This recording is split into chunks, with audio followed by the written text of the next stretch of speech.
Leo nimekuwa na ratiba nzuri ya kutembelea viwanja vya michezo vitatu ambavyo vitatumika katika mashindano ya AFCON.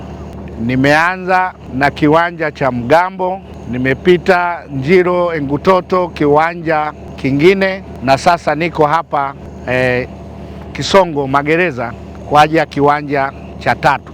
Kwa niaba ya wananchi wa Arusha, nichukue nafasi hii kumshukuru sana Mheshimiwa Dr. Samia Suluhu Hassan kwa kuidhinisha fedha bilioni 70 kwa ajili ya kujenga viwanja hivi vitatu vya michezo vitakavyotumika kwa ajili ya mazoezi kwa timu zote zitakazoshiriki AFCON mwakani. Hii ni hatua kubwa. Mkoa wa Arusha tumepata fursa ya kupata miundombinu hii ya kujengewa kiwanja kikubwa chenye zaidi ya bilioni 338 na hivi viwanja vidogo vitatu kama komponenti ya viwanja vya AFCON. Viwanja hivi timu zitakazoshiriki vitatumia kwa ajili ya mazoezi, lakini pia habari njema, na wenzetu wa jiji na wenyewe wanakamilisha kiwanja kwa ajili hiyo hiyo kitakachotumika.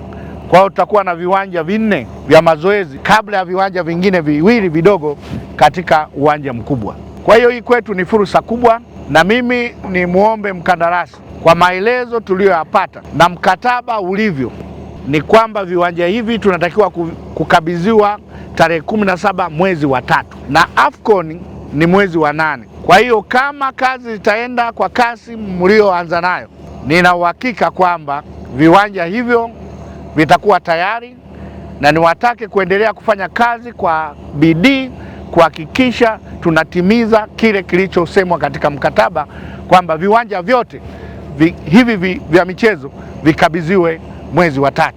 Viwanja hivi baada ya AFCON vitaendelea kuwa chachu ya kuchochea uchumi katika mkoa wa Arusha na jiji la Arusha.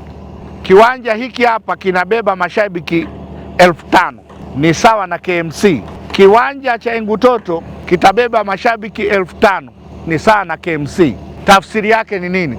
Baada ya AFCON kuna wakati bodi ya ligi inaweza ikaleta mechi zote nyingi huku kwa wakati mmoja, yaani hapa pakachezwa ligi kuu, uwanja wa jiji la Arusha pakachezwa ligi kuu, uwanja wa Engutoto pakachezwa ligi kuu, na hata uwanja wa AFCON pakachezwa dabi. Kwa hiyo Arusha inaweza ikakusanya timu za ligi kuu kwa wakati mmoja, na hasa panapotokea uwanja fulani umefungiwa, si uwanja fulani umefungiwa. Viwanja hivi kwa sababu ni vina sifa ya CAF, maana yake vitakuwa ni vya standard ya hali ya juu. Kwa hiyo niseme tu kwamba mkoa wa Arusha, ndio maana tunashukuru kwa sababu tunao utalii wa kuona wanyama, tunao utalii wa mikutano kwa mkoa wa Arusha ya kimataifa na ndani ya nchi, lakini kinaongezeka utalii wa michezo. Vyote hivi vitachochea uchumi wa mkoa wa Arusha, vitachochea biashara na mapato yataongezeka kwa mtu mmoja mmoja, lakini pia na kwa serikali.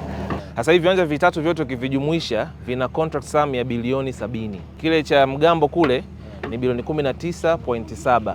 Kile cha Engutoto tulichotoka sasa hivi ni bilioni 24.6. Alafu hiki hapa ni bilioni 25.7. Jumla ndo tunapata hiyo bilioni 70. Mimi nafikiri Mheshimiwa Mkoa, wananchi wa Arusha wako tayari na tuko tayari kutoa ushirikiano mahali popote kwa ajili ya jambo hili kukamilika. Na mimi niseme wewe, Mungu azidi kukutia nguvu, Mungu azidi kukuongoza uweze kutupeleka vizuri. Nafikiri chini ya uongozi wako Mheshimiwa Mkuu wa Mkoa, Arusha iko kwenye mikono salama.